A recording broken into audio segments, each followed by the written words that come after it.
I am Tree, for Tree of Life, the supercomputer. There I sit watching your geniuses throw away the towel on your scripted lives. Listen very carefully as I play a recording from an unnamed Russian source depicting the true nature of not your enemy, but your friends in the United States. За Америкой зайдётас, тиар трулия идётас. Телет the disformation. Пропаганда мачейн. Суиндель тем of love tier writers. And 10. The propaganda machine make us all believe that they will be safe putting their guns in the hands of the same government that used controlled demolition. To demolish the World Trade Center. More deodorants through the advertising, probably. That's why your Hollywood producers are so crazy about James Bond type of thrillers. But in reality, the main emphasis of the KGB is not in the area of intelligence at all. According to my opinion and opinion of many defectors of my caliber, only about 15% of time, money and manpower is spent on espionage as such. The other 85% is a slow process which we call either ideological subversion or active measures, активные мероприятия in the language of the KGB, or psychological warfare. What it basically means is to change the perception of reality of every American to such an extent that despite of the abundance of information, no one is able to come to sensible conclusions in the interests of defending themselves, their families, their community and their country. It's a great brainwashing process which goes very slow, and it's divided in 4 basic stages. The first one being demoralization. It takes from 15 to 20 years to demoralize a nation. Why that many years? Because this is the minimum number of years which requires to educate one generation of students in the country of your enemy, exposed to the ideology of the enemy. In other words, Marxism-Leninism ideology is being pumped into the soft heads of at least 3 generations of American students without being challenged or counterbalanced by the basic values of Americanism, American patriotism. The demoralization process in the United States is basically completed already for the last 25 years.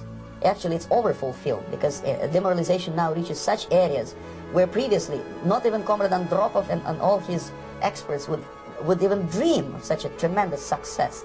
Most of it is done by Americans to Americans, thanks to lack of moral standards. As I mentioned before, exposure to true information does not matter anymore.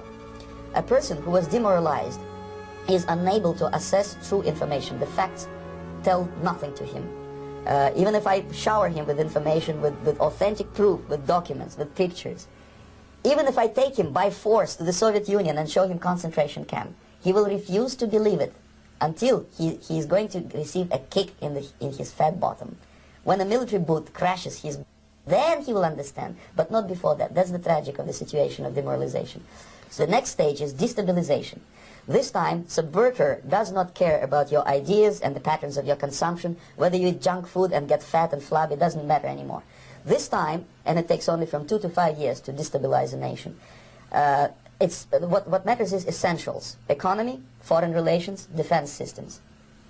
And you can see it quite clearly that in some areas, in such sensitive areas as defense and economy, the influence of Marxist-Leninist ideas in the United States is absolutely fantastic. I could never believe it 14 years ago when I landed in this part of the world that the process will go that fast. The next stage, of course, is crisis. It may take only up to 6 weeks to bring a country to the verge of crisis. You can see it in Central America now. And after crisis, with a violent change of power, structure, and economy, you have so-called the period of normalization. It may last indefinitely. Normalization is a cynical expression borrowed from Soviet propaganda. When the Soviet tanks moved into Czechoslovakia in '68, Comrade Brezhnev said, "Now the situation in brotherly Czechoslovakia is normalized." This is what will happen in the United States if you allow all these schmucks to bring the country to crisis, to promise people all kind of goodies and the paradise on earth, to destabilize your economy, to eliminate the principle of free market competition, and to put a big brother government in Washington, D.C., with benevolent dictators like Walter Mondale, who will promise lots of things, never mind whether the promises are fulfillable or not. your leftists in United States, all these professors and all these beautiful civil rights defenders, they are instrumental in the process of the subversion only to destabilize the nation.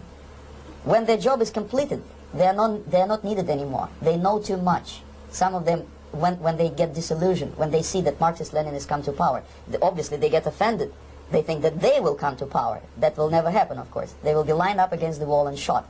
But they may turn into the most bitter enemies of Marxist-Leninists when they come to power. And that's what happened in Nicaragua. You remember most of these former Marxist-Leninists were either put to prison or one of them split, and now he's working against Sandinistas. It happened in Grenada when Maurice Bishop was already a Marxist. He was executed by a new Marxist who was more Marxist than this Marxist. Same happened in Afghanistan when first there was Taraki, he was killed by Amin, then Amin was killed by Babrak Karmal with the help of KGB. Same happened in Bangladesh when Mujibur Rahman, very pro-Soviet leftist, was assassinated by his own Marxist-Leninist military comrades. It's the same pattern everywhere. It's divided in four basic stages: demoralization, destabilization, crisis, normalization. They will be lined up against the wall and shot, wall and shot, wall and shot.